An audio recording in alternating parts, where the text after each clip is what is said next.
നമസ്കാരം ഷാജിയേട്ടാ. നമസ്കാരം. നമസ്കാരം ഷാജിയേട്ടാ, ഈ കഴിഞ്ഞ 2 ദിവസമായി നമ്മൾ ചില വാർത്തകൾ കേൾക്കുന്നതിലെ ഈ LDF സർക്കാരിന്, വിശിഷ്യ ബഹുമാനപ്പെട്ട മുഖ്യമന്ത്രി പിണറായി വിജയന്റെ സർക്കാരിന് ചെകിടത്ത് കിട്ടിയ ഒരു തല്ലിന്റെ കാര്യമാണ് നമ്മൾ കേൾക്കുന്നത്.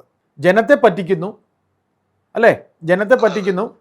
അപ്പോൾ പിന്നെ നമ്മുടെ പണമെടുത്ത് ഇവരുടെ പാർട്ടി കാര്യം, ഇവർക്ക് ഇനി ഇവരുടെ അടുത്ത വരാൻ പോകുന്ന പിന്നെ സർക്കാരിന് കോപ്പ് കൂട്ടാനുള്ള കാര്യങ്ങൾ ഈ 10 കൊല്ലം ഭരിച്ചിട്ട് ബഹുമാനപ്പെട്ട മുഖ്യമന്ത്രി പിണറായി വിജയന് എന്തൊക്കെയാണ് ഇവിടുത്തെ കുറവെന്ന് അറിയില്ല.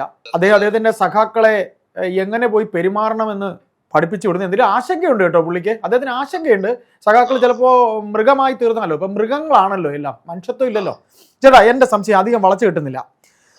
ചേട്ടാ, ഇത്തരത്തിൽ അദ്ദേഹത്തിന്റെ പാഠപുസ്തകങ്ങൾ വരെ, കുട്ടികളുടെ പാഠപുസ്തകങ്ങൾ വരെ പേര് കേരളം കണ്ട ഏറ്റവും നല്ല മുഖ്യമന്ത്രി, അതിൻ്റെ ആൻസറും അദ്ദേഹം തന്നെ. അപ്പോൾ അധികാരി, രാജാവ്, ഞാനാണ് എല്ലാം.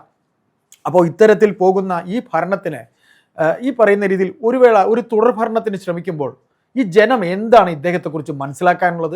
CPM എന്ന് പറയുന്ന പാർട്ടിയെക്കുറിച്ച് എന്താണ് ഈ അവസരത്തിൽ കേൾക്കാനുള്ളത്? താങ്കൾ ഉൾപ്പെടെ കുറേ അധികം പേരെ ഈ പാർട്ടിയിൽ നിന്ന് ആശയപരമായ കാര്യങ്ങളാൽ, പ്രത്യശാസ്ത്രപരമായ കാര്യങ്ങളാൽ, അവരുടെ പ്രവർത്തനങ്ങളുടെ കാരണങ്ങളാൽ,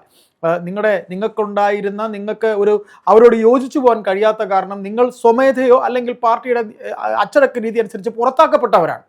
ചേട്ടാ, ഞാൻ തുടക്കത്തിൽ ചോദിച്ച കാര്യവും രണ്ടാമത് പുറത്താക്കപ്പെട്ടവരുടെ കാര്യവും ഈ സമയങ്ങളിൽ ചർച്ച ചെയ്യപ്പെടുന്നതാണ്. അതുകൂടെ ചേർത്തുകൊണ്ട് എന്താണെന്ന് താങ്കൾ ഒന്ന് വിശദീകരിച്ചാൽ നന്നായിരിക്കും.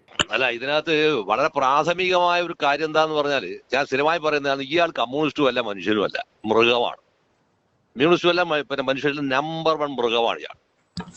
അത് എന്തുകൊണ്ടാണ് പറയുന്നത് പറഞ്ഞാൽ, ഇയാളോട് ഉണ്ടായിരിക്കുന്ന വെറുപ്പോ പകയോ കൊണ്ടല്ല. ഇയാൾ പോലത്തെ ഒരാൾക്കൊന്നും കമ്മ്യൂണിസ്റ്റ് പാർട്ടിക്കകത്ത് മെമ്പർഷിപ്പ് പോലും കൊടുക്കാൻ പാടില്ലായിരുന്നു. ഈ മെമ്പർഷിപ്പ് കിട്ടിയതിന്റെ ഫലം എന്താ പറഞ്ഞാൽ, തന്റെ മാനസികാവസ്ഥയിലുള്ള അതേ അവസ്ഥയിലേക്ക്, അത് ഞാൻ എത്രയോ തവണ പറഞ്ഞതാണ്, അതേ അവസ്ഥയിലേക്ക് ഈ സംഘടനയെ പുനഃസംഘാടനം ചെയ്യുക വഴി ഇതിന്റെ കേഡർഷിപ്പിനെ നശിപ്പിക്കുകയാണ് ഇയാൾ ആദ്യമായി ചെയ്തിരിക്കുന്ന പണി. കേഡർഷിപ്പിനെ നശിപ്പിക്കുക വഴി ഉണ്ടാക്കിയ സംഭവം എന്താണെന്ന് പറഞ്ഞാൽ, ഇത് മുഴുവൻ തന്നെ ഒരു കൊലയാളി സംഘത്തെ ത്രൂ ഔട്ട് കേരളയാണ്. ആദ്യം കണ്ണൂർ ജില്ല ആദ്യം അത്യാവശ്യം ഈ പറയുന്ന ചില പ്രദേശങ്ങൾ, പ്രാദേശിക തലങ്ങളിൽ മാത്രം ഉണ്ടാക്കി. അത് പിന്നീട് 86-ന് ശേഷം എന്തായി എന്ന് പറഞ്ഞാൽ അത് കണ്ണൂർ ജില്ല മുഴുവൻ വ്യാപിപ്പിച്ചു. അതിനുശേഷം എന്തായി എന്ന് പറഞ്ഞാൽ അത് ത്രൂ ഔട്ട് കേരളയിലേക്ക് ഇയാൾ ഈ സാധനം കൊണ്ടുവന്നു. അതുവഴി വന്നിരിക്കുന്ന അപകടം എന്താന്ന് പറഞ്ഞാൽ, നാട്ടിൽ മുഴുവൻ തന്നെ ഒരു നിലവാരവും വിവരവും ഇല്ലാത്ത ഒരുപാട് കാട്ടാസുകൾക്ക് പാർട്ടി മെമ്പർഷിപ്പ് കൊടുത്തു. ഈ പാർട്ടി മെമ്പർഷിപ്പ് കൊടുക്കുക വഴി എന്താ സംഭവിച്ചിരിക്കുന്ന ഒരു പ്രധാനപ്പെട്ട ദുരന്തം എന്ന് പറഞ്ഞാല്, ഭാവനാശൂന്യമാരായ തനി തെമ്മാടികളെ എന്ത് ചെയ്യുന്ന ഇയാൾ പാർട്ടിക്കകത്ത് ഉണ്ടാക്കി എന്നുള്ളതാണ്. ഈ തനി തെമ്മാടികളെ പാർട്ടിക്കകത്ത് ഉണ്ടാക്കിയതിന്റെ ഫലം എന്താണെന്നറിയോ? അവർക്ക് തോന്നിയ പോലെയായി കാര്യങ്ങൾ കൊണ്ടുപോകുന്നത്. ഇത് കൊണ്ടുപോകുന്നത് ഒരു കമ്മ്യൂണിസ്റ്റ് പാർട്ടിയുടെ ഒരു രീതിയല്ല. ആ രീതി ഇല്ലാത്തത് കൊണ്ടാണ് ഇത്രമേൽ വൃത്തികേടാവുന്നത്. ഇതിന്റെ ഏറ്റവും പ്രത്യക്ഷമായ ഒരു ഉദാഹരണമാണ് ഇപ്പൊ ഈ കഴിഞ്ഞ ദിവസം നടന്നിരിക്കുന്ന ഇയാളെ ചെവിട മുറിയെ കിട്ടിയിരിക്കുന്ന അടിയില്ലേ, ഈ പിന്നെ സർവേ, നവകേരള സർവേ. 10 കൊല്ലത്തിന് ശേഷമാണ് ഇയാൾക്ക് ഈ നവകേരള സർവേ നടത്തണം തോന്നിയേ. 10 കൊല്ലത്തിന് ശേഷം. അതും ആരെ പൈസ? നിങ്ങളും എൻ്റെ നികുതി പൈസ എടുത്തിട്ടേ. ഇവൻ ശരിക്കും നമ്മുടെ മലബാർ ഭാഷയിൽ പറയുന്ന സംഭവം കേട്ടാ, അടിച്ചിട്ട് ഇയാളെ കൈയിന്റെ മണിക്കണ്ടടിച്ച് പൊട്ടിക്കിട്ടാണ് ഇയാൾ. കൈയിന്റെ മണിക്കണ്ടടിച്ച് പൊട്ടിക്കിട്ടാണ് ഇയാൾ. ആരോട് ചോദിച്ചിട്ടാണ് ഇയാൾ ഈ പണം എടുത്തത്? ആരോട് ചോദിച്ചാൽ ഇയാൾ പണം എടുത്തത്? അതുകൊണ്ടാണ് പിന്നെ കേരള ഹൈക്കോടതി ചീഫ് ജസ്റ്റിസ് പറഞ്ഞത് ഇത് ശുദ്ധ തെമ്മാടിത്തമാണെന്ന് പറഞ്ഞത്. ഈ സാധനം ഇപ്പൊ ഉടനെ തന്നെ സ്റ്റോപ്പ് ചെയ്യണമെന്നാണ്. അതിനെന്ത് ചെയ്യാന്ന് പറഞ്ഞാൽ അത് റിവ്യൂ പെറ്റീഷൻ കൊടുക്കണമെന്നാണ് ഇപ്പോഴത്തെ ആലോചന. അതിനർത്ഥം എന്താണെന്ന് അറിയോ? ഈ പാർട്ടിക്കകത്ത് പാർട്ടി പറഞ്ഞാൽ പണിയെടുക്കുന്നവരാരും ഇല്ലാതായി തീർന്നു. പാർട്ടി പറഞ്ഞാൽ പണിയെടുക്കുന്നവർ ഇല്ലാതായി തീർന്ന 2 മേഖലയിലാണില്ലാതെ. TP ചന്ദ്രശേഖരൻ വധത്തിന് ശേഷം കൊലപാതകം നടത്തുക എന്നുള്ളത് എന്തായി തീർന്നു അറിയോ? പഴയ രീതിയിൽ നടപ്പിലാക്കാൻ കഴിയാതിരിക്കുന്ന ഒരു വലിയ പ്രതിഷേധം ഈ സംസ്ഥാനത്ത് വളരെ വ്യാപകമായി വന്നിട്ടുണ്ട്. അതോടൊപ്പം തന്നെ കൊല നടത്തുന്ന ആളുകൾ ഒറ്റപ്പെട്ടു പോകുന്ന ഒരു അവസ്ഥയും വന്നിട്ടുണ്ട്. ഈ അവസ്ഥ കാരണം എന്ന് വെച്ചാൽ പഴയതുപോലെ ഉണ്ടായിരിക്കുന്ന കൊലപാതകികളെ ഇവർക്ക് ഇതിനകത്തുനിന്ന് ക്രിയേറ്റ് ചെയ്യാൻ കഴിയില്ല, വാർത്തെടുക്കാൻ കഴിയാതിട്ടൊരു അവസ്ഥ വന്നു. ഈ അവസ്ഥ രൂപം കൊണ്ടോടുകൂടി എന്തായി തോന്നുന്നു, പിന്നെ ഒറ്റ മാർഗ്ഗം എന്താ ഉള്ളത്? ബ്യൂറോക്രാറ്റുകളെ ഭയപ്പെടുത്തുക എന്നുള്ളതാണ്. ഇതിന്റെ ഭാഗമായാണ് മുഖ്യമന്ത്രി നേരിട്ട് വിളിച്ചിരിക്കുന്നത്. ഇപ്പം കഴിഞ്ഞ ദിവസം മീഡിയ പുറത്തുവിട്ടിരിക്കുന്ന ആ ശബ്ദരേഖയിൽ പറയുന്നത് എനിക്ക് വീണ്ടും 3-ാം തവണയും എനിക്ക് വീണ്ടും ഭരിക്കണമെന്ന് തന്നെയാണ്. ഈ ഭരിക്കണം എന്ന് പറയുമ്പോൾ ഇയാളെ വിളിക്കേണ്ട തെറിയതാണെന്നറിയത്. തെറി എന്ന് പറയുന്നത് സാധാരണ നാട്ടുമൃത്തുകളൊക്കെ തനി തെറിയാണ്. ഇത്രയും വലിയ തെമ്മാടിത്തം ആവശ്യപ്പെടുന്ന ഒരാളെ വിളിക്കേണ്ടത്. എങ്ങനെയാണ് അയാൾ കേരളത്തിലെ മുഖ്യമന്ത്രിയായി ജനിച്ചിരിക്കുന്നത്? ഏത് മാനദണ്ഡത്തിന്റെ അടിസ്ഥാനത്തിലാണ് അയാൾ ഇരിക്കുന്നത്? അഴിമതി എന്ന് പറയുന്നത് സാർവത്രികമാക്കി മാറ്റി തീർത്തു. എനിക്ക് കഴിഞ്ഞ ദിവസം ഈ പെർളശ്ശേരിയിൽ AKGയുടെ ഒരു മ്യൂസിയം ഉദ്ഘാടനം ചെയ്തു. എന്തായെന്ന് പറഞ്ഞാൽ സാധാരണ ഉള്ളത് പോലെ ആരും വന്നില്ല എന്ന് പറഞ്ഞാൽ വിഷ്വൽ മീഡിയ ആൾക്കാരൊന്നും വളരെ കുറവാണ് വന്നത്. അതിന് ആ വിഷ്വൽ മീഡിയക്കാർ ഇയാൾ ആക്ഷേപിക്കുകയാണ് ചെയ്തത്. പറഞ്ഞിരിക്കുന്ന ന്യായം എന്താണെന്നറിയോ? എന്താന്ന് പറഞ്ഞാൽ ഇത്തരം കാര്യങ്ങളൊന്നും പൊതുജനം അറിയാതിരിക്കുക എന്നുള്ള വൻകിട മുതലാളികളുടെ താല്പര്യത്തിന്റെ ഭാഗം, നല്ല കാര്യങ്ങൾ അറിയാതിരിക്കുക എന്നുള്ള വൻകിട മുതലാളിയുടെ താല്പര്യത്തിന്റെ ഭാഗമായിട്ടാണ് ഇവർ ഇതെല്ലാം മാറിയിരിക്കുന്നത്. ഇതിന് ആദ്യം ചെയ്യാന്ന് പറഞ്ഞാൽ ഈ സംഭവത്തിന്റെ മേലെ പോയിട്ട് AKGയുടെ മേലെ ഒരു അഭിവാദ്യം കൊടുക്കുന്ന സാധനമുണ്ട്. AKG മരിച്ചത് ഭാഗ്യം, മരിച്ചു പോയത് ഭാഗ്യം. ഇല്ലെങ്കിൽ ഇയാളെ കാവാലക്കുറ്റി ബാക്കിയിട്ടാവില്ല. AKG കാവാലക്കുറ്റി ബാക്കിയിട്ടാവില്ല.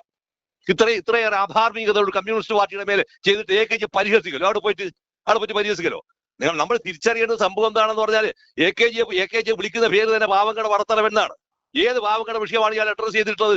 ഒരു പാവങ്ങളുടെ വിഷയമാണ് അഡ്രസ് ചെയ്യുന്നില്ല. അഡ്രസ് ചെയ്യാതിരിക്കുക എന്ന് മാത്രമല്ല, സംസ്ഥാനത്തിന്റെ ഖജനാവിനെ സമ്പൂർണ്ണമായി കൊള്ളയടിക്കുകയും ചെയ്തു. ഈ സമ്പൂർണ്ണമായി കൊള്ളയടിക്കുന്നത് നിങ്ങളെന്ന് അറിയേണ്ട വിഷയം എന്താ അറിയാല്? AKG തെരുവിലും എവിടെ വേണോ സമരം ചെയ്യണം അവിടെ കിടന്നുറങ്ങിയിട്ട്, അവിടെ സമരം ചെയ്തിട്ട്, അവിടെ നിരാഹാരം അനുഷ്ഠിച്ച് അങ്ങനെ ഉണ്ടാക്കിയിരിക്കുന്ന ഒരു പാർട്ടിയാണിത്. ഈ ചങ്ങായിക്ക് കിടന്നുറങ്ങുന്നത് എന്താ എടുത്ത് 2.25 ലക്ഷം റുപ്യയുടെ കട്ടിൽ വാങ്ങിയാണ്. 2.25 ലക്ഷം റുപ്യയുടെ കട്ടിൽ വാങ്ങി. നിങ്ങൾ അറിയേണ്ടത് ഇത്രയേറെ അധാർമികതയും ഇത്രയേറെ ധിക്കാരവും കാണിച്ചിരിക്കുന്ന ഒരു മുഖ്യമന്ത്രി കേരളത്തെ ചരിത്രത്തിൽ ഏറ്റവും ഉളുപ്പില്ലാതെ അയാൾ പറയുകയാണ് എനിക്ക് വീണ്ടും മുഖ്യമന്ത്രിയാണ്. എന്തിന് ഇയാൾ മുഖ്യമന്ത്രിയാവണം? സിമ്പിളായ ചോദ്യം, എന്തിന് ഇയാൾ കേരളത്തിലെ മുഖ്യമന്ത്രിയാവണം? ഇവിടെയാണ് വാദം എന്തറിയോ? ഇത് ഇയാൾ പറയുന്ന സർവമാന തമ്മാടിത്തരത്തിനും പൂർണ്ണമായും എന്താ പറയാ ശരിയാണെന്ന് പറയാവുന്ന ഒരു വിവരമില്ലാത്ത അക്ഷരവിരോധികളായ ഒരുപാട് ആളുകൾക്ക് ഇയാൾ പാർട്ടി മെമ്പർഷിപ്പ് കൊടുത്തു. ഈ പാർട്ടി മെമ്പർഷിപ്പ് കൊടുത്തതിന്റെ ഫലമായിട്ട് എന്താണ് അവർക്കാണ് ഇത് വേണ്ടത്? അവർക്ക് എന്താണ് വേണ്ടത്? കൊള്ളയടിക്കാനാണ്. ഈ കൊള്ളയടിക്കുന്നതിന്റെ ഭാഗമായി ഉണ്ടാക്കുന്ന പണം മറ്റു രീതിയിൽ കൊടുക്കാൻ കഴിയുന്നതിന്റെ പ്രായോഗികമായ ബുദ്ധിമുട്ട് കാരണമാണ് സംസ്ഥാന സർക്കാരിന്റെ ഖജനാവിൽ നിന്ന് എടുത്തിട്ട് 20 കോടി ഉറുപ്പിയത്. എന്നിട്ട് പോലും പത്രങ്ങൾ വന്നിരിക്കുന്ന വാർത്ത എന്താ പറഞ്ഞാൽ ആകെ കയറിയിട്ട് 7 ലക്ഷം വീട് മാത്രമേ കയറിയിട്ടുള്ളൂ എന്നാണ്. അതിന്റെ അർത്ഥം എന്താണ്? കേഡർഷിപ്പ് പോയത് കൊണ്ട് എന്താ പറഞ്ഞാൽ പാർട്ടി പ്രവർത്തകന്മാരായിരിക്കുന്ന ആളുകൾ ഈ പാർട്ടി വീണ്ടും അധികാരത്തിൽ വരണമെന്ന താല്പര്യം അവർക്ക് ഇല്ലാതായി തീർന്നിരിക്കുന്നു. ഞാൻ കഴിഞ്ഞ ദിവസം നിങ്ങളോട് കഴിഞ്ഞ സ്ഥലം നിങ്ങളുടെ ഇതിനകത്തുള്ള മറ്റോട് സംസാരിക്കുമ്പോൾ ഞാൻ പറയാം, 140 നിയോജക മണ്ഡലങ്ങൾക്ക് മിക്ക മണ്ഡലങ്ങളും ഇവർക്ക് ഈ പ്രാവശ്യം നഷ്ടപ്പെടുമെന്ന കാര്യത്തിൽ തർക്കമില്ല. കണ്ണൂർ ജില്ലയിൽ കണ്ണൂർ ജില്ല ഞാൻ ഒരു ഉദാഹരണം ഞാൻ പറയാം. CPM വല്ല നെടുങ്കോട്ടയായിട്ടുള്ള ഒരു മണ്ഡലമാണല്ലോ കല്യാശ്ശേരി. ആ കല്യാശ്ശേരിയിൽ കഴിഞ്ഞ തെരഞ്ഞെടുപ്പിന്റെ ശേഷം അതായത് പാർലമെന്റ് തെരഞ്ഞെടുപ്പിന് ശേഷം വന്നിരിക്കുന്ന നേരത്തെ ഭൂരിപക്ഷത്തിലാന്ന് നിങ്ങള് വെറും 1050 വോട്ടിന്റെ ഭൂരിപക്ഷമാണ്. വെറും 1050 വോട്ടിന്റെ ഭൂരിപക്ഷം. ചേട്ടാ, കല്യാശ്ശേരി നയനാര് ജയിച്ച സ്ഥലമല്ലേ? അല്ലല്ല, അത് നയനാർ ജയിച്ചത് തൃക്കരിപ്പൂർ. ചേട്ടാ, ഞാൻ ഇടയ്ക്കൊന്ന് ഇടപെടുകയാണ്. ചേട്ടൻ തന്നെ എന്നോട് സംസാരിച്ചപ്പോൾ പലവട്ടം പറഞ്ഞിട്ടുണ്ട്, ബഹുമാനപ്പെട്ട മുഖ്യമന്ത്രി പിണറായി വിജയൻ ഒരു സമരം നയിച്ച് അത് വിജയിപ്പിച്ച ചരിത്രം ഒരു സംഘടനാ നേതാവെന്ന രീതിയിൽ പോലും അദ്ദേഹത്തിന് ഇല്ലായിരുന്നു. സമരം നയിക്കുന്നത് അതായത് പറഞ്ഞത് AKG ഇന്ത്യൻ പാർലമെന്റിൽ ഞാൻ ഒരു തവണ പറഞ്ഞതാണ്. AKG ഇന്ത്യൻ പാർലമെന്റിൽ അപമാനിക്കപ്പെട്ട ഒരൊറ്റ സംഭവത്തിന്റെ മേലെയാണ്, തല താഴ്ത്തേണ്ട ഒരൊറ്റ സംഭവത്തിന്റെ മേലെയാണ്. പെരളശ്ശേരി AKG ഇപ്പോഴത്തെ ഹയർ സെക്കൻഡറി സ്കൂൾ പഴയത്തെ പെരളശ്ശേരി ഗവൺമെന്റ് ഹൈസ്കൂളിനകത്ത് ഗർഭിണികളായ ടീച്ചർമാർ ഉൾപ്പെടെയുള്ളവര് മുറിക്കകത്ത് പൂട്ടിയിട്ട് ദേശാഭിമാനിയുടെ അന്നത്തെ മാനേജറായിരുന്ന സഖാവ് P. അനന്താട്ടൻ, ഇപ്പോഴത്തെ പെരളശ്ശേരി ലോക്കൽ കമ്മിറ്റി സെക്രട്ടറി പ്രശാന്തിന്റെ അമ്മ ഞാനൊപ്പം പഠിച്ച പ്രശാന്തിന്റെ അമ്മ ഈ കാറ്റാടിച്ചാൽ പൂട്ടിയ കാറ്റ് നിറഗർഭിണിയാണ്. മൂത്രമൊഴി കിടന്നു പറഞ്ഞ കുപ്പിയെടുത്ത് കൊടുത്ത വിദ്വാനാണ് ഇവൻ. ഇവന്റെ ലൈംഗികമായ ആസക്തിയുടെ ഒരു ചെറ്റ തരത്തിലാണെന്നൊന്ന് ആദ്യം അതൊന്നും ആലോചിച്ച് നോക്കിയ, ബാക്കി പിന്നെ പറ. അതാണ് ആകെ ഇവൻ നടത്തിയിരിക്കുന്ന സമരം. അതാണ് ഈ സമരത്തെ തുടർന്നാണ് ഈ സമരത്തെ തുടർന്ന് ഇന്ത്യൻ പാർലമെന്റിനകത്ത് നടക്കുന്നത്. പെരളശ്ശേരി AKGയുടെ നാട്ടിലാണ്. ഇന്ത്യൻ പാർലമെന്റിനകത്ത് അന്നത്തെ പ്രമുഖരായിരിക്കുന്ന കോൺഗ്രസ് പാർട്ടിയുടെ പാർലമെന്റേറിയന്മാർ ഈ പ്രശ്നം ഉന്നയിച്ചു. പണ്ഡിറ്റ് ജവഹർലാലിന്റെ മുമ്പിലാണ് ഉന്നയിക്കുന്നത്. AKG പണ്ഡിറ്റ് ജവഹർലാലിന് AKG കൊടുത്തിരിക്കുന്ന ഒരു വാല്യൂ ഉണ്ട്. ആ വാല്യൂന്റെ പോലെ AKG തലതാഴ്ത്തിരിക്കുകയാണ് ചെയ്ത്. അത്ര ഹീനമായ വിധത്തിൽ ജനാധിപത്യ വിരുദ്ധത കാണിച്ചിരിക്കുന്നത്. ഏത് സമരം നയിക്കാനായാലും ഏത് സമരമായിട്ട് ആ പറഞ്ഞ സംഭവം എന്താന്ന് പറയുന്നത് കുറെ ആളുകൾ ഉച്ചറിഞ്ഞ് നടത്തിയെന്നല്ലാതെ ഏതെങ്കിലും സമരം ജാഥ വിളിച്ചിട്ടുണ്ടോ ഇയാൾ? എവിടെയെങ്കിലും ഒരു യാത പിടിച്ചിട്ടുണ്ടോ? പിന്നെ നടത്തിയത് ആരാണ്? തോണി സമരം എന്ന അതും ഞാൻ പറഞ്ഞാണ്. തോണി സമരം എന്ന് പറഞ്ഞാൽ ഇടക്കടവിന്റെ അടുത്ത് പോകുന്ന തോണിക്ക് പൈസ കൊടുക്കൂല. കറുത്ത് പൈസ കൊടുക്കൂല. ഇതേപോലെ നമ്മളെ നാട്ടിൽ പറയുന്നത് ദമ്മ് മുഷ്കാണ് കാണിക്കുക. ആ മുഷ്കാൾ കാണിച്ചപ്പോൾ ആടിൽ അയാളത് എന്ന് പറഞ്ഞാൽ ഉന്തിന് പോയിലിട്ടാഞ്ഞ് ഈ ഉന്തിപ്പോയിലിട്ടതിന് തുറന്നാടുന്നത് അങ്ങനെയാണ് തോണി സമരം നടത്തുന്നത്. അതാണ് പിന്നീട് ഇവിടെയുള്ള കുറെ പിന്നെ വാഴ്ത്തുപാട്ടുകാർ എന്ന് പറയാം തോണി സമരം ഏത് തോണി സമരം ഒരു സമരം ഇയാളങ്ങനെ നടത്തിയില്ല. അയാൾക്ക് നടന്ന സമരം നടത്താനായിട്ട് കഴിയുകയുമില്ല. പിന്നെ നടത്തിയിരിക്കുന്ന സമരം എന്ന് പറഞ്ഞാൽ ഞാൻ കഴിഞ്ഞ ദിവസം കൂടെ പറഞ്ഞില്ലേ, ഞാൻ അന്ന് പറയുമ്പോൾ ഒരു ട്യൂട്ടോറിയൽ കോളേജിന്റെ പേര് ട്യൂട്ടോറിയൽ കോളേജിന്റെ പേര് അന്നേരം എനിക്ക് ഓർമ്മയുണ്ട്, വിവേകാനന്ദ ട്യൂട്ടോറിയൽ കോളേജ്.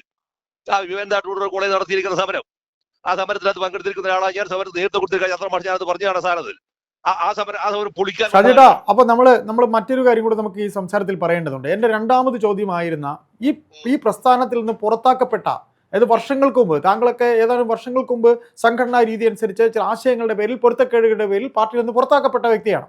ഇന്നലെ സുരേഷ് എന്ന് പറയുന്ന മരിച്ചുപോയ നമ്മുടെ CPM-ന്റെ പ്രിയപ്പെട്ട നേതാവ് VS അച്യുതാനന്ദന്റെ PA ആയിരുന്ന സുരേഷിനെ പാർട്ടി അംഗത്വത്തിൽ നിന്ന് ഏതാണ്ട് 13 വർഷമായി ആ ചെറുപ്പക്കാരനെ പാർട്ടി അംഗത്വത്തിൽ നിന്ന് പുറത്താക്കിയിട്ടുണ്ട്. 8 പ്രാവശ്യം നിങ്ങൾ ചോദിച്ചാലേ നിങ്ങളെ പാർട്ടിയിൽ എടുക്കില്ല എന്ന് ഈ പറയുന്ന പാർട്ടി സെക്രട്ടറി ഗോവിന്ദൻ മാഷ് പറയുന്നു. ഇന്നലെ ആ ചെറുപ്പക്കാരൻ ഒരു വളരെ വികാരപൂർവ്വം കൊണ്ടുകൊണ്ട് അതെ അദ്ദേഹം പറഞ്ഞൊരു കാര്യം, ഞാൻ ഈ പറയുന്ന രീതിയിൽ ഒരു കൂട്ടം സ്നേഹത്തിന്റെ മുന്നിൽ, നമ്മളിപ്പോൾ പറയുന്ന സ്നേഹക്കട എന്നാണ് പറയുന്നത്, കോൺഗ്രസിന്റെ സ്നേഹക്കട, അവിടേക്ക് ഞാനിപ്പോൾ നിൽക്കുന്നു, എനിക്ക് സന്തോഷമുണ്ട് എന്ന് അവൻ വികാരം കൊണ്ട് അവൻ സംസാരിക്കുകയാണ്. അവരെന്ന് ഞാൻ പറയുന്നത് ഏതാണ്ട് എൻ്റെ പ്രായമൊക്കെ ആ ചെറുപ്പക്കാരന് വരുള്ളൂ, അയാൾക്ക് വരുള്ളൂ, സുരേഷിന് വരുള്ളൂ.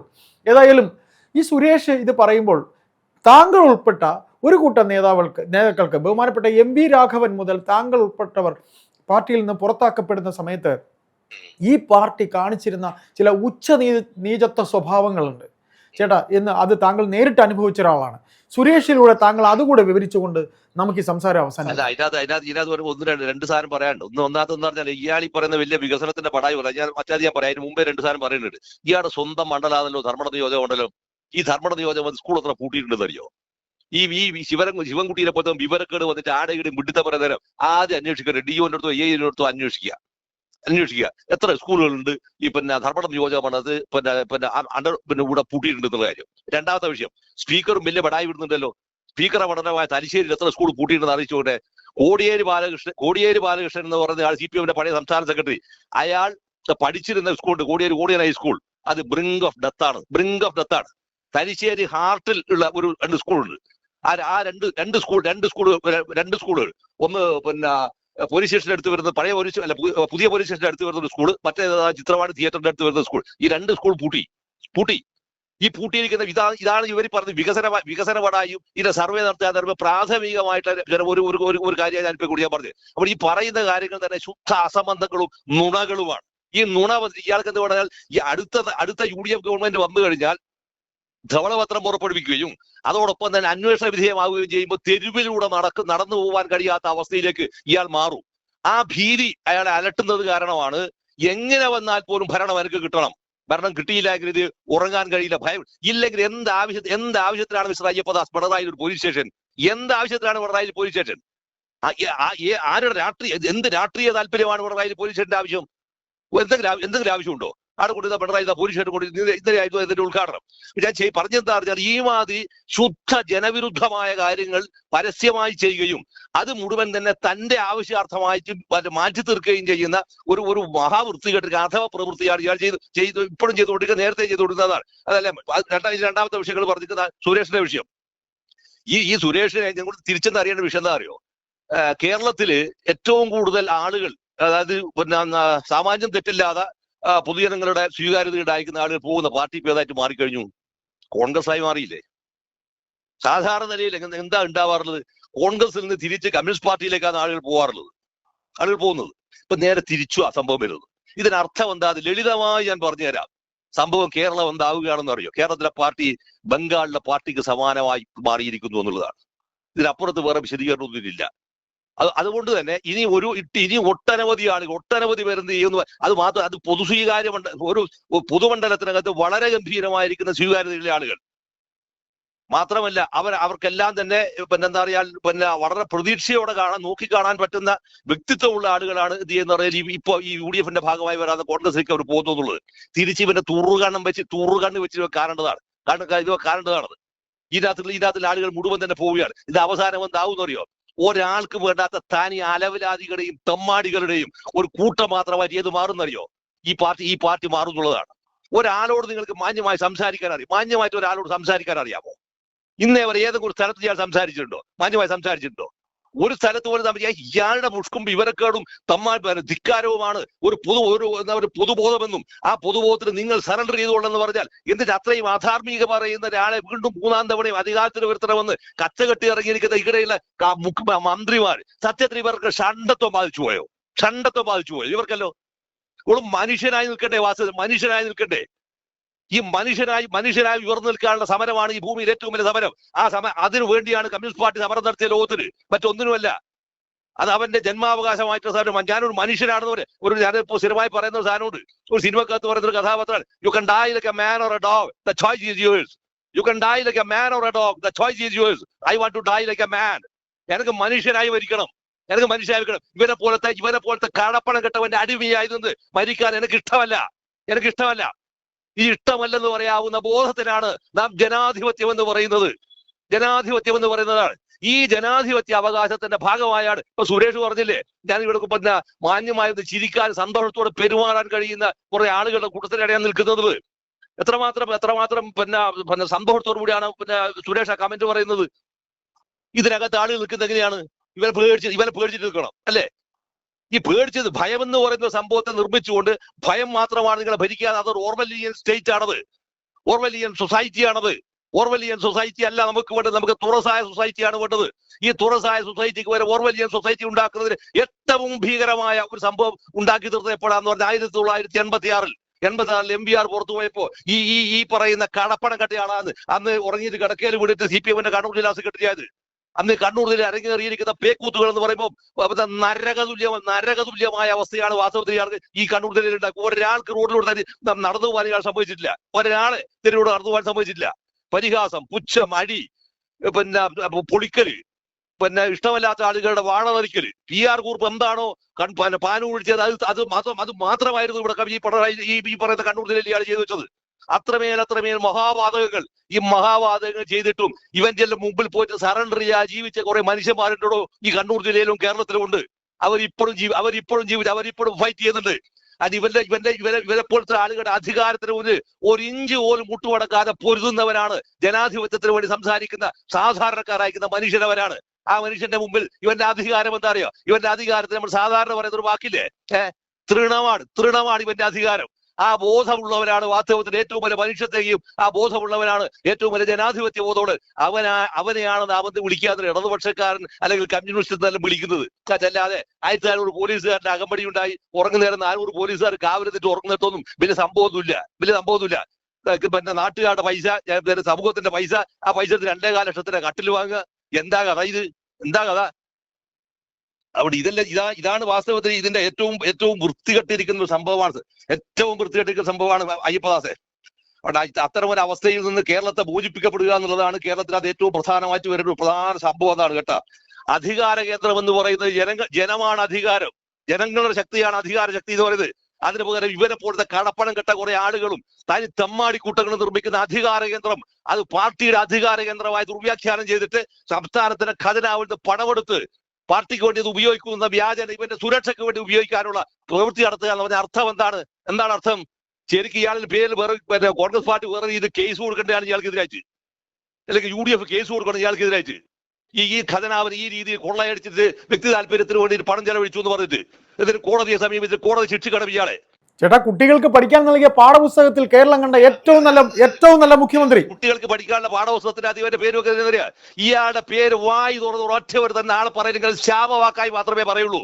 ഈ ശാപവാക്കായി മാത്രം പറയേണ്ടുന്ന ഒരു വാക്കിന് എന്ത് ചെയ്യാന്നറിയാം? മരിച്ചാൽ തന്റെ പേരിൽ ഒരാൾ പോലും കരയാനോ ഒരു തുള്ളി കണ്ണീരൊടുക്കാൻ പോലും ഒരാൾ ഉണ്ടാവില്ല എന്ന പൂർണ്ണ ബോധത്തിൽ നിന്നാണ് ഇയാൾ കുട്ടികളെ കൊണ്ടുപോലും ഞാൻ വലിയവരായിരുന്നു പറയിപ്പിക്കാനുള്ള ഏഭ്യതരം ചെയ്യാണ്. ഇവിടെ ഏത് വിദ്യാഭ്യാസമുള്ള കുട്ടിയാണോ ഇയാൾ നല്ല മുഖ്യമന്ത്രിയായിരുന്നു കേരളത്തിൽ എന്ന് പറയാ? ഏത് വിദ്യാസമ്പന്നനായ കുട്ടി പറയും? ഏത് നിലവാരമുള്ള കുട്ടി പറയും? ഏതെങ്കിലും പൗരബോധമുള്ള ഒരു മനുഷ്യൻ പറയുമോ ഇയാൾ വളരെ മാന്യനായിരിക്കുന്ന ഒരാളായിരുന്നു എന്ന്? ആരെങ്കിലും പറയുമോ? അതുകൊണ്ട് ഇത്തരത്തിലുണ്ടായിരിക്കും ഇതെല്ലാം ശുദ്ധ തെമ്മാടിത്തമാണ്. ഈ തെമ്മാടിത്തം എന്താണ്? ജനങ്ങളുടെ ചില അടിച്ചേൽപ്പിക്കൽ. അത് എന്തായാലും 2026 ഇലക്ഷനകത്ത് ഇത് അത് അവിടത്തേക്ക് അവസാനിക്കുന്ന കാര്യത്തിൽ യാതൊരു സംശയമില്ല കേട്ടോ. ഇപ്പൊ അവസാന ഘട്ടത്തിൽ വന്നില്ലേ ഈ ശബരിമല സുപ്രീം കോടതിയുടെ ഇത് വന്നില്ലേ? അപ്പൊ ഈ നിയമമന്ത്രി എന്ന് പറഞ്ഞ P. രാജീവന്റെ വ്യാഖ്യാനം എന്നാ? സുപ്രീം കോടതിക്ക് പോലും വ്യക്തത ഇല്ലാതിരിക്കവേ സംസ്ഥാന സർക്കാരിന് എങ്ങനെയാണ് വ്യക്തത ഉണ്ടാവണമെന്ന് പറയുന്നതിൽ എന്ത് യുക്തിയാണുള്ളത്? സുപ്രീം കോടതിക്ക് വ്യക്തത ഇല്ല എന്നല്ല സുപ്രീം കോടതി പറഞ്ഞ രാജീവ, അങ്ങനെയല്ല പറഞ്ഞ്. സുപ്രീം കോടതി പറഞ്ഞ എന്താണ്? നിങ്ങളുടെ സംസ്ഥാനത്തിന്റെ ഗവൺമെന്റ് അഭിപ്രായം എന്താണ്? അഭിപ്രായം പറയണമെന്നാ പറഞ്ഞ്. അഭിപ്രായം പറ എന്താ പറയോ? ഡിവൈഎഫ്ഐക്കാരനെ കയറൂരി വിട്ടിട്ട് വായി തോന്നി എന്ത് തെമ്മാടിത്തം വിളിച്ചു പറയാൻ പറ്റുന്നേരം ഇവിടെ പുതിയ തലമുറയെ പ്രതിനിധീകരിക്കുന്നവരാണ് പറയേണ്ടത് എന്താണെന്നറിയോ? മഹിളാ വോട്ടേഷൻ പറയേണ്ടത് എന്താണെന്നറിയോ? സ്ത്രീകൾക്ക് അവിടെ അതോടെ പ്രവേശനം അനുവദിക്കണമെന്ന് പറ്റും പ്രമേയം പാസാക്കി അയക്കണോ? ധൈര്യം ഉണ്ടെങ്കിൽ ചെയ്യ്. അങ്ങനെ വന്നാൽ എന്താ അറിയോ? ഈ കേരളത്തിനകത്തെ പൊതുചിത്രത്തിനകത്ത് ഒരുപാട് സാമൂഹ്യ നവോത്ഥാനത്തിന് തുടർ ചലനങ്ങൾ, പുതിയ ചലനങ്ങൾ അത് ഉണ്ടാക്കാൻ പര്യാപ്തമായിരിക്കും. നിങ്ങൾ അത്തരത്തിലുള്ള പ്രസ്താവന എന്താ ധൈര്യം ഉണ്ടോ? കൊടുത്താട്ടെ തലികളൊന്ന്. അവിടെ ചെയ്യുന്ന പണി എന്താണെന്നറിയോ? വളരെ കൃത്യമായിരിക്കുന്ന ഭൂരിപക്ഷ വർഗീയതയെ വോട്ടാക്കി മാറ്റാനുള്ള നാണം കെട്ട പണിയാണ് വാസ്തവത്തിൽ ഇപ്പൊ ഇതിനകത്ത് കൊടുക്കുന്നത്. അതുകൊണ്ട് ഈ ഒരു സംഭവത്തിന്റെ മേലെ പി രാജീവന്റെ വലിയ സൈദ്ധാന്തിക വിശദീകരണം നല്ലത് അല്ല. അത് നിന്ന് വിടക്കാൻ ചെയ്യുന്ന കള്ളത്തിനും കാപറ്റ്യമാണ് ആ സാധനത്. സത്യസന്ധമായിട്ട് എവിടെയെങ്കിലും ഒരു സ്റ്റാൻഡ് എടുക്ക്. ലോകത്തിനകത്ത് എന്ത് സംഭവത്തിനോ അഭിപ്രായം പറഞ്ഞവരാണ് കമ്മ്യൂണിസ്റ്റ് പാർട്ടി. ലോകത്ത് ഏത് സംഭവത്തിനോ ലോകം എന്ത് പറഞ്ഞാൽ പോലും കമ്മ്യൂണിസ്റ്റ് പാർട്ടിക്ക് കമ്മ്യൂണിസ്റ്റുകാർക്ക് വ്യക്തമായിരിക്കും നിലപാടുണ്ട്, ഒരു അഭിപ്രായമുണ്ട്, സുനിശ്ചിതമായ അഭിപ്രായമുണ്ട്. ഇന്ത്യയിലെ പൂർണ്ണ സ്വാതന്ത്ര്യപ്പെടുന്ന മുദ്രാവാക്യം ആരും ഉന്നയിച്ചു എന്നാ കമ്മ്യൂണിസ്റ്റ് പാർട്ടി പറയുന്നത്? ഉന്നയിച്ചത് ഗാന്ധിയും അല്ല നെഹ്റു അല്ല, ഞങ്ങളാണെന്ന് പറഞ്ഞവരല്ലേ കമ്മ്യൂണിസ്റ്റ് പാർട്ടി അല്ലേ? ചരിത്രം എവിടെയെങ്കിലും ഒന്ന് അന്വേഷിക്കുക, ഒന്ന് പേജ് മറിച്ച് നോക്കും വേണം. മറ്റല്ലാതെ ഈ ഭരിക്കുക എന്ന് പറഞ്ഞ ഒറ്റ വിഷയത്തിന്റെ മേല് വലിയവന്റെ മുമ്പിൽ എന്താ പറയാ ആ തരത്തില് കൈവച്ചു കൊടുക്കുന്ന സംഭവം ഒന്നുമല്ല ഭരണം എന്ന് പറയുന്നത്. അതായിക്കൂടാ ഭരണം. അവിടെ പുതിയ തലമുറയിൽപ്പെട്ടിരിക്കുന്ന കുട്ടികളെ പോലും എന്താ അറിയാ ഈ രോഗാതുരമായിരിക്കുന്ന മാനസികാവസ്ഥയുള്ളവരുടെ പേര് ഉറപ്പിക്കാൻ ശ്രമിക്കുന്ന രാഷ്ട്രീയം യഥാർത്ഥത്തിൽ എന്താ അറിയാ അത് അങ്ങേയറ്റം ജനാധിപത്യ വിരുദ്ധമായ രാഷ്ട്രീയമാണ്. ജനങ്ങളാൽ വെറുക്കപ്പെടേണ്ടിയിരിക്കുന്ന രാഷ്ട്രീയമാണ്. ഈ വെറുക്കപ്പെട്ടിരിക്കുന്ന രാഷ്ട്രീയം നടത്തുന്നവരെ കൃത്യമായും 2026 തെരഞ്ഞെടുപ്പിൽ അതിശക്തമായിരിക്കുന്ന തിരിച്ചറിവ് ഒരുപക്ഷെ ഇവർ പ്രതീക്ഷിക്കുന്നതിനെക്കാട്ടും ഒരു ആംബുഷിംഗ് ഇഫക്ട് അത് ഉണ്ടായിത്തീരുമെന്ന കാര്യത്തിൽ യാതൊരു സംശയവുമില്ല. മിസ്റ്റർ അയ്യപ്പദാസ് എന്റെ ഖണ്ഡിതമായിരിക്കുന്ന എന്റെ ബോധ്യമാണ് അയ്യപ്പദാസിനോട് ഞാൻ പറഞ്ഞത്. നന്ദി, താങ്ക് യു കേട്ടോ.